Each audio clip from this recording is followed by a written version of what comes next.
And I think in the time that Cole was coming up, I was like in high school and in college.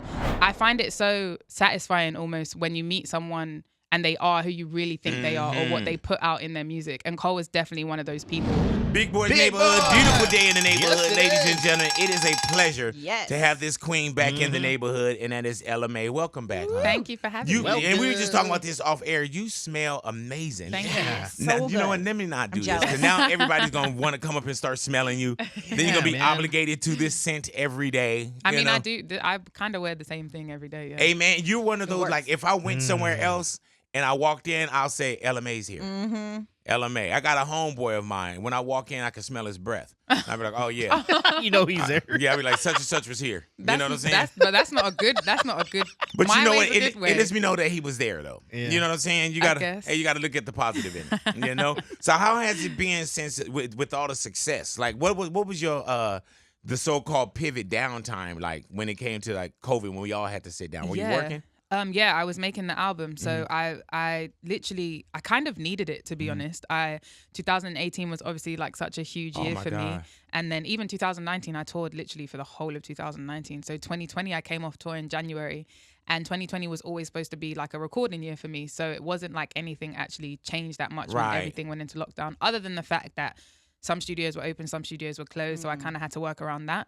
But I needed the kind of reset to really like sit back and be like, wow, you know, I don't feel like in 2018 and 2019 I had the time to even realize what was going on. So when the pandemic happened and I had time to sit down and really like reflect on the past 2 years, I was like, wow, this is like, I've literally ticked off every box that I ever wanted. Man. So, yeah. Was it success? Not only is it like great, is it kind of scary as well? Oh, it's so scary. Yeah, explain that. Yeah, I think it's just, as a child, this is obviously everything I've always dreamed of, but you never actually know what you're getting yourself into until you get there. Right. And it's just completely, I wouldn't say it's completely different to what you expect, but there's so much that you don't actually know until you're in it. Right. So those parts of it are the scary parts, because you're kind of like, as much as I should be really, really, really, really happy, which I was super grateful and really happy. There's a lot of stuff that came with it that I didn't really like know how to navigate through, which I eventually did. And obviously I have great people around me, so that helps. But yeah, it's scary because it's kind of like the fear of the unknown. Right. What was the biggest challenge that you had to adjust to? I think just realizing that like if I walk down the street, I might I was gonna ask that. Yeah, I think that was the biggest thing for me, because I think for a long time, like before I was famous, I hate the word, but before I was famous, if I walked on the street and someone was staring at me, I'd really be like, what? Like, do I have something on my face? Like, what Or are you like looking high at? school? Did we go to school? Like together? something. Yeah. But now I'm like, I don't know if you're looking at me because you know who I am, or like, and I hate that because I'm kind of like, just say hi. I like to have those human interactions. So Do you get people that kind of stay back and then when they hear you talk, they say, I knew it was you? Yes. Really? Do you ever do like an American accent? No.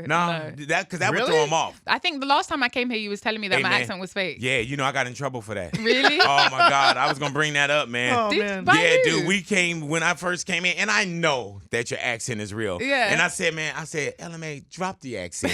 You're here now. So, man, other sites, dude, they put it up. Look how he disrespecting her. Yeah. Oh, really? She held it together. And then it was some name they kept calling me. Like, I guess the definition is I don't know that blacks are from everywhere. Like, oh, man. Oh, no. They I didn't didn't take get the any joke. offense to it Yeah. at all. Oh my God, Yeah. dude. They was like, she stayed in there and finished the interview. Look how strong she is.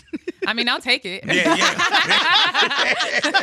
Damn. Hell She's like, yeah, look at me. Yeah, she was like, yeah, but oh man, they went at me, man. And then when I was looking, it was my wife. Oh, my God. Yeah, and she was the main one. Like, I knew it. You know, you always think that people have fake accents, but no, they came at me on that Oh, one. I'm sorry about Yeah. that. Oh, don't worry I about knew it. you were joking. Don't worry about it. I got thin skin. It hurt. You know what I'm saying? It was painful. Don't trip. Alrighty, so now we're on the second album. Yes. And is it a different process when you go into making a second album? Do you put like expectations on yourself? Yeah, I think my second album was a lot more difficult to make than my first album. I think with my first album, Are you critical? very, Right. almost too critical. But I think we all are. Like as artists, we're very sensitive about everything that we make. So in any creative field, I feel like, not even just a musical artist, anyone. And I went back in and kind of was just like, right. There was a period of time where I was like, do I need to sound like my debut album? Do I need to make songs like Boot Up? Do I need to make songs like Trip? Like I was definitely in my head way too much. And you don't have that experience when you're doing the LMA album. It's no, just, because okay, I didn't have, I was just having fun because there was no expectations. There was no like, I was just going in there and making music. And then obviously with the success of my debut, I was like, and I know the sophomore curse, as everyone says. That doesn't exist. I mean, it does. Really? It does, but I think it exists like to however much extent you make it exist in your own head. Right. Like it sounds like you're worried about it. I was. I won't even lie, I was. And then during that process, I sat down with Mustard, and he was like, "Man, just go in there and do what you do best. Like, don't even think it. There's no reason for you to go in there and think about, do I need to make a song like this? Because then you don't make anything that you love." Because Mustard he didn't feel pressured, right? Because he's been there and he's done that a lot. I think that's what's so great about having Mustard as like a mentor almost for me, because he's been in the industry for so long, but also proved time and time again that he can do it over and over again, even though so many people questioned if he could. So I think his advice always kind of calms me down. And the moment he said that to me and I really took that on board, I was good. I was fine. Why is the title Heart on My Sleeve?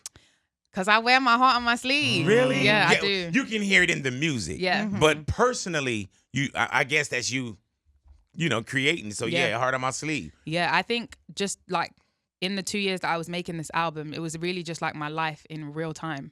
And I was just going in there, and it was kind of like therapy, like journal entries almost, just writing down what I felt. And I feel so much more connected to this music than I do to my debut album. And I love my debut album, don't get me wrong.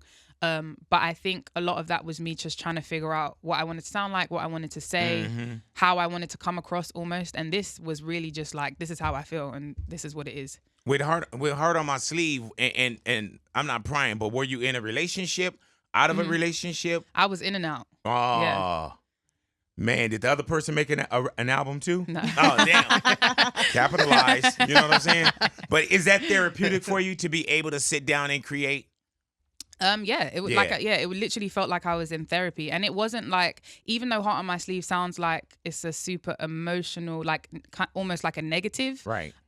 It wasn't. Like, a lot of the album are love songs, which obviously I love to make, which everyone knows. And even being in that space, recording and being in love, I feel like it's obviously the heartbreak music, especially in R&B, is like the therapy sessions. But like even making love songs and being able to express that feeling is also amazing. Like I had a lot of fun making this album. What do people tell you about your music when they see you though? Do you get like the, aside from the I love it, do you get the like it helped me or yeah I do, and those always stick with me. I remember one time I was in Australia and this lady, which is a super personal story, but she was saying to me like she was really going through a hard time. And my music just really helped her out of a place. I think she was in a relationship, if I'm remembering correctly, and it went really bad and she wasn't dealing with it well. And just like, I think my music is, even though some of it can be quite sad, it's really about how you pick yourself up from it. And I think that obviously that gave her the boost and the confidence. And just to be able to have that one-on-one interaction with her also, and her tell me that, meant so much to me, because I was just like, well, at least I'm doing, something right. But I think even for her to be able to tell me that, and me be like, super receptive to it, I think that helped her also. So yeah. What does that do for you now that people know your music, they know your face? What does that do for you, like, publicly? Did you lose a lot of privacy? I'm still quite a private person. Right. Yeah, I feel like it's you obviously, you lose some, definitely. Did you see people like secretly recording you or? Yeah, but it's inevitable, I think. I think at this not if point, we don't care. I mean, I don't. It depends. Right. Like, I'm super, like I said, I like the human interaction. So like, if I'm sitting down and someone comes up to me and asks me for a picture, or I honestly prefer if someone just comes and speaks to me. Right. Like, instead of a picture. But I also understand, the only thing that annoys me, I will say, is if I'm like eating and someone's recording me. Yeah. Right. Because I'm like, if someone comes over and I'm like with my friends or with my family and they're like, can we take a picture? And I'm like, I promise you I will, but let me just have, let me just eat and have this time and I'll come and take a picture with you. I promise you, yeah. Go ahead. Yeah. Because that's almost like a written rule that somebody created. I don't want to be bothered while I'm eating, but at least you tell them after I'm done. Yeah, I have I don't mind. I just don't want to like say I'm in the middle of eating something. I don't know if there's something in my teeth or whatever. But also just like, I don't get to spend a lot of time with my family or my friends. So the time that I do get, I like to just, enjoy that for what it is. But I also understand. Are you still a fan of music? Oh, like love now that it. you know, so you got so many peers. I don't think I will ever not be a fan of music. I saw you at the J. Cole concert. Yes, you You did. know, remember, and we were going back to take our picture with J. Cole, and it was crazy to see you there, waiting to take a picture with J. Cole. I'm still a fan first. That's crazy. Yeah, I'm still a fan first. And J. Cole didn't make it to this album. He didn't know, but we did do sessions. Yeah. Right. And the show was actually after that, so that's why I wanted to go and just quickly speak to him. But I always I understand what after show is like, and there's so many people, so I just really wanted to be quick. But the sessions that we did were incredible. I'm a huge Cole fan. He's my favorite rapper. So to be able to just even sit down and like pick his brain, let alone make music, was incredible. We didn't finish the music, which is why it didn't make this album. Was it? Oh, so it was a project you were working on for your album. Yeah, we were just working. Right. There was never any I would like. just put it out. No, Yeah, hell yeah. Even if you just would have been like, yeah, all right, No. turn me up. I Cold would have just world. made a song called "Turn Me Up." No, we didn't finish it, and also I just like eventually, which I know it will happen because I love Cole so much, and he's always been super sweet to me. We just wanted to make sure that we, it was finished and we fully love it, both of us, because he's very precise in what he puts out also, and I'm the same way. So it will happen one day. I'm not worried. I heard that. Was there something that J. Cole taught you that has stayed with you? Oh my God, I cried. Why? And I think I was just overwhelmed. He's like literally my favorite rapper, and for a long time, like music can take you back to places or back to times. There's a lot of memories that are attached to music. And I think in the time that Cole was coming up, I was like in high school and in college, and all of what he was saying just really kind of like resonated with me. I also used to live in Queens, so I just felt like, because he went to St. John's. And I remember like skipping school one day when I moved back to London when he was doing the What Dreams May Come tour, which was Born Sinner. And I went and I stood outside like all day. I was number 19 in line. I told him all these embarrassing stories. But I cried really because, and I didn't cry in front of him. I went to the bathroom because I was like, I was talking to myself in the mirror like Issa Rae. Like, get it together. Get it together, girl. I was like, now. come on, hold it together. But I think I was just overwhelmed because I find it so satisfying almost when you meet someone and they are who you really think they are, or what they put out in their music. And Cole was definitely one of those people. And I was just super appreciative. Like he was really, really, he welcomed me into his space, and it wasn't even just so let's do this music and like that's it. We really sat down and chopped it up, and I think I was just like, wow, this is actually happening. Yeah. Hey man, I remember J. Cole. We had him in the neighborhood once, many times, but one time he was telling us about how he waited for Jay-Z. And the Jay-Z situation, and it's crazy because before we so-called get there, and even with me in radio, I always say, man, I'm a fan first. That's the most important part. Yeah. So when you go from having your own story, he has his story, and you're creating the next story for somebody else. It's so funny that you say that because we had that conversation, and he brought up the Jay-Z thing, and he also said, "Isn't it amazing?" I remember this, which is probably answering your question. Or after all this time, he said to me, "Isn't it amazing that now when you think about it, you will be that for someone else?" And that really stuck with me because I don't think I ever thought about it in that way before. And I always say I just want to inspire people the way I've been inspired. But like when it comes from someone that actually inspired me and still inspires me to this day, it was like, wow. It was just a moment that I really remember. But he's amazing. Cole's and I know amazing, we as had you know. this conversation before, but how did you discover like music? Like, is music in your household at first? Yeah. I grew up in church with my grandma. My grandma's a Pentecostal minister. Oh wow. So yeah, I've been going to church since I was little, and then I was in performing arts school when I was young. Music was always in my household. Yeah, so it's just always. I can't live without it. Did you always want to be an entertainer? I did. So when I was younger, I did, and then when I moved to New York, I was already so different. I just really like completely shied away from it. You left home and went to New York to go to school? Yeah. How old are you around that time? 12. Did you? Okay, but you came out with like family and who came my mom, with you? yeah. My mom got a job, so I Okay. had no choice. I had to go with my mom, yeah.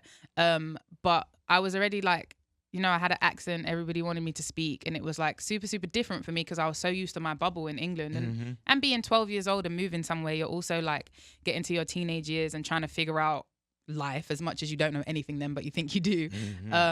And yeah, I kind of completely shied away from music, and I used to play soccer. So I was convinced I was going to be a professional soccer player. Until I moved back to London when I was 17, and then I was like, I kind of have to decide between music and soccer, and I chose music.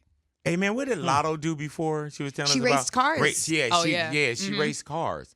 Can you imagine that?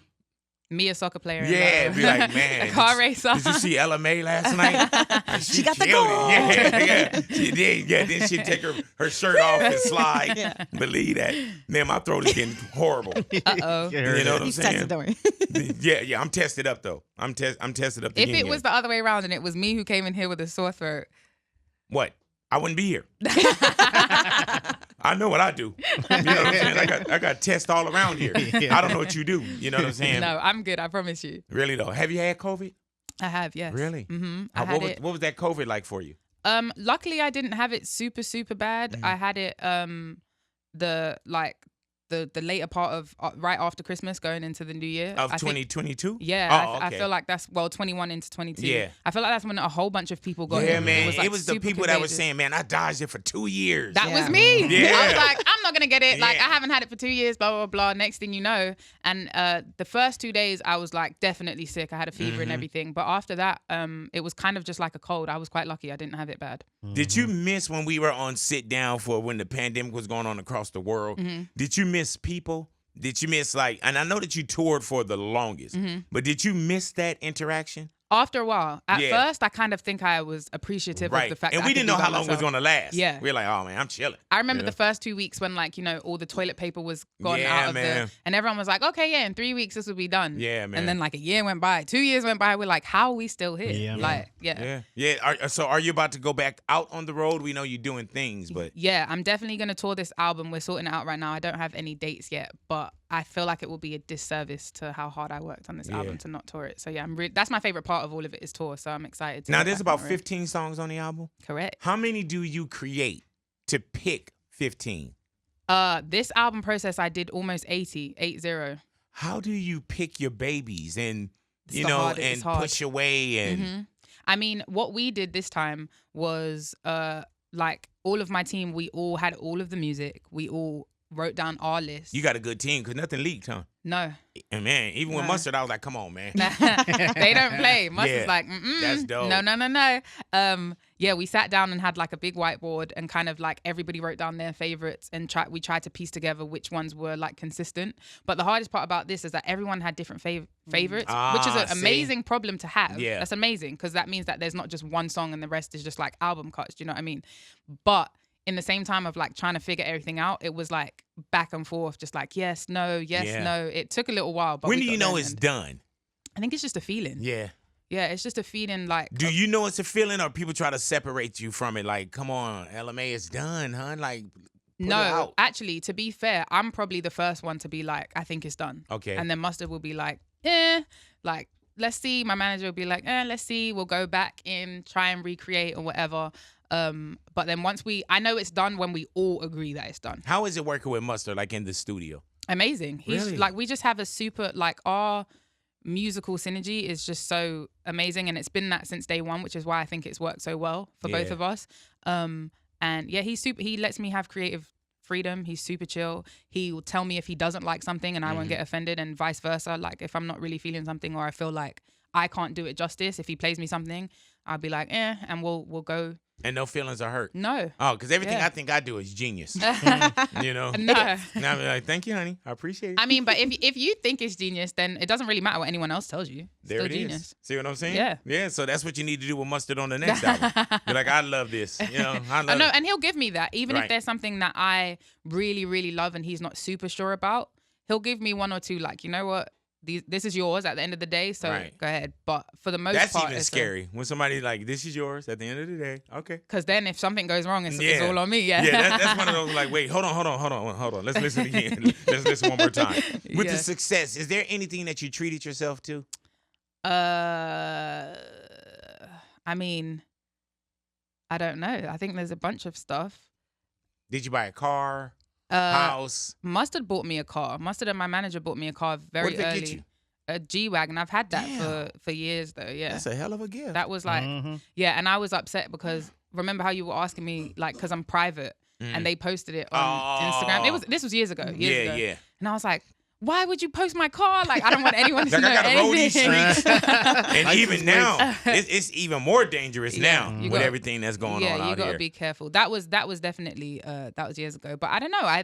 I'm not really a super splurger. I like to be smart with my money, and I understand that money comes and money goes as quick as it comes. So you didn't buy anything stupid where you look back now and be like, I shouldn't have got that. Jewelry. Genuinely, this is probably the only piece of jewelry That's a nice piece. Thank you, that I've ever bought. Let's not bring myself. too much attention to it, you guys. Though.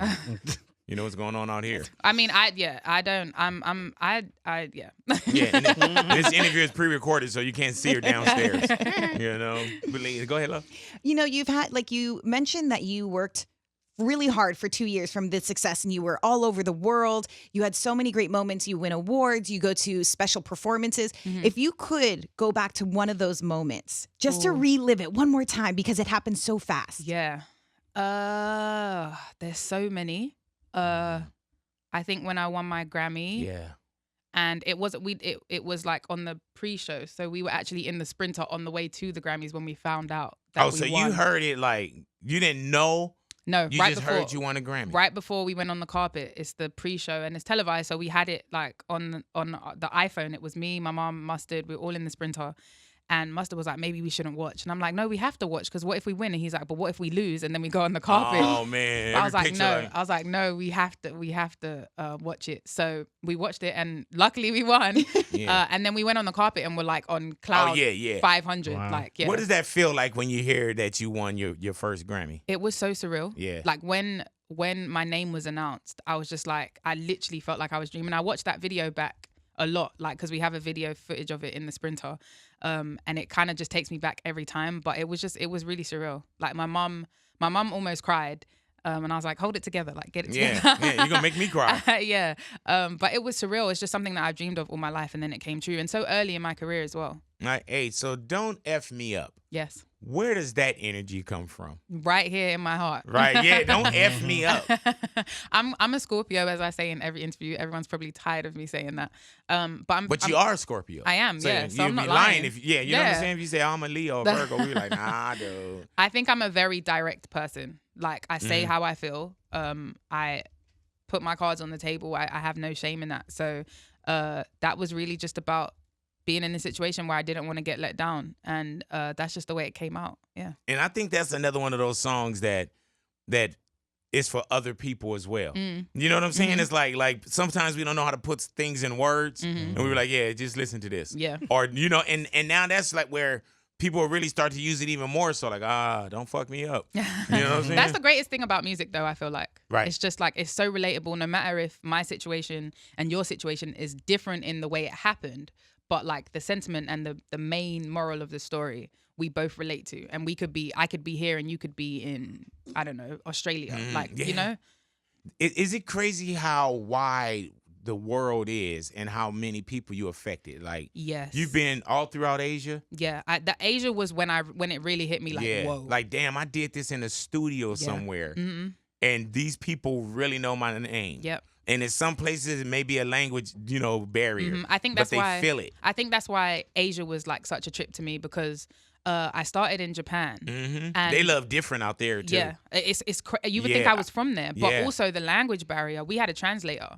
Like, as opposed to like in Korea where they speak better English than in Japan. But like in my meet and greet, I could tell obviously there was a barrier, but it was still fine. But then when I get on stage and I sing, you sing every single word to me, and English is not your first language. That's when it really hit me like, whoa, okay. Hey, man, and isn't it a different energy when they see you? Because like sometimes, LA, certain places, we're used to seeing people. Yeah. But you would go other places and it's like, for one, they didn't think they'll ever get that close to you. Or have you got people that said, thank you for coming here? Yeah. Yeah. Especially in Asia. I think in Australia as well, and New Zealand, because they're super far away. Do you enjoy as traveling? I do. Yeah. You know what's funny? I loved it before the pandemic. And then I think the pandemic, just being so used to like being inside, now that I'm traveling again, I'm like, I feel like I've been on 10,000 flights in the last like month. Really? And now I'm like, I have to readjust to it because I got so used to being at home and not having to do anything. And it took no time for that to kind of like people get used to. Like even here, we got people that have not come back to work yet. Yeah, I can imagine. And you just think like, man, this is the way it is, or we start to figure out certain things. Like, isn't it wild though? I could have never imagined that something that was so normal to us, like, could just now become like out of the ordinary. It's crazy. Yeah, toilet paper, and when people start buying toilet paper. I was like, come on, man. There was nothing. Yeah, I was there like, was really? literally nothing. Like, You should have came out and told everybody, like, yeah, man, you got to buy the album. Yeah. Then everybody would have went back out and got the album again. You got anything so I can go? Yeah. Yeah. Speaking of the pandemic, and you were like, I was at home a lot of the times. When you're not making music, what else is LMA doing? Oh, that's a great question. Recently I started to play tennis. Oh, wow. Damn. Yeah. I love, and it's almost like. What made you start that? My stylist. So my stylist was randomly like, she wanted to play tennis, and she started, I think, a couple weeks before me, and she told me how much she enjoyed it and really wanted me to come. So I was like, you know what? I'm not doing anything. Why not? And then I went, and it almost like ignited like a flame. Damn. I feel like a child when I'm playing tennis. Hey man, it's hard. It's harder than what you thought, huh? Oh my God. And you working a lot of different muscles. Oh my, it's so hard. Like, obviously professionals make it look easy because they're professionals, but like tennis is really hard. Yeah. I'm one of those. No Even when way. I was younger, I used to try to play tennis. And I'm like, man, I'm just gonna let that ball pass. You know what I'm saying? I'm just gonna let it pass. And it's like a different workout. Oh, it's once you're done the next morning, it's literally like, it feels like every muscle in your body is just like void. That's crazy that you picked up tennis. Yeah, You I love know? it. Do you work out every day? Are you a gym person? So during the pandemic, I wasn't a gym person before. I'm lazy. I didn't like to work out. And then I got a trainer during the pandemic, and I was working out 2 days a week. And then I play tennis 2 days a week. So technically four days a week. I know Mustard be hitting that gym for real, man. I'm so proud of him though. Yeah, man. Yeah, and, he's and I know that dedicated. he had went up a little bit and he put himself on notice. He's dedicated. Yeah, and that dude work out hard. Yeah, I watch his. I don't do the workout with him, Me neither. but I just watch him. I'm like, yeah. Live through him. And I just hit him up like, yo, get it in for us. For all of us. Yeah, for all of us, bro. Get it in.